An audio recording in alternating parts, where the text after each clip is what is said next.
Where do our thoughts come from?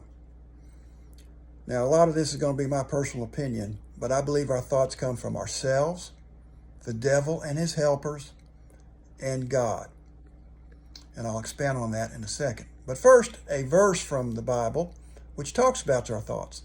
It's 2 Corinthians chapter 10, verse 5, which says, "Casting down imaginations and every high thing that exalted itself against the knowledge of God, and bringeth into captivity every thought to the obedience of Christ."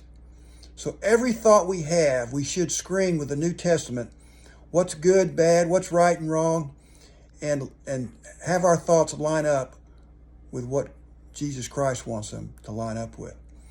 All right, let's take a look at thoughts from ourselves. Well, let's say we have a situation where we're going to lose our temper. We're going to say some unkind things to people. Well, the New Testament says be kind to people, to be patient.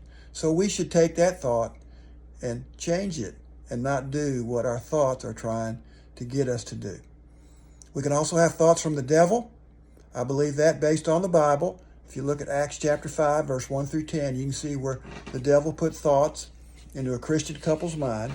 This is from Acts chapter 5, verse 3. "But Peter said, Ananias, why hath Satan filled thine heart to lie to the Holy Ghost?" So the Bible tells us that Satan can put thoughts into Christians' minds.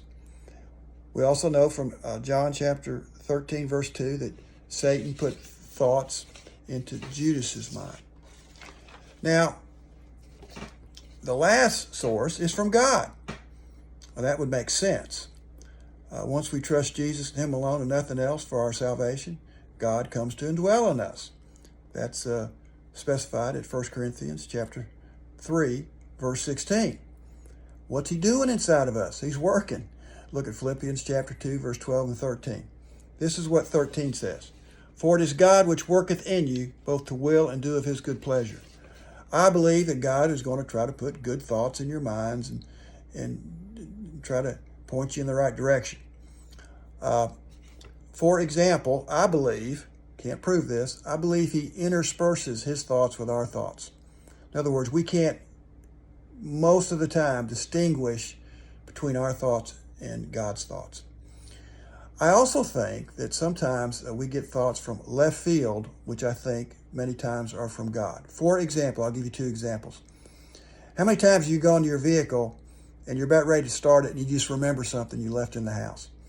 Well, you congratulate yourself and say, "I'm glad I remembered that," but I think many times that might have been God trying to help us out and just in our lives. Also, this happens to me once in a while. You're focused on something. For example, I was recently focused on an athletic event. And of course, when you're in that situation, you're kind of looking and thinking athletics, and it was a baseball game, all that sort of stuff.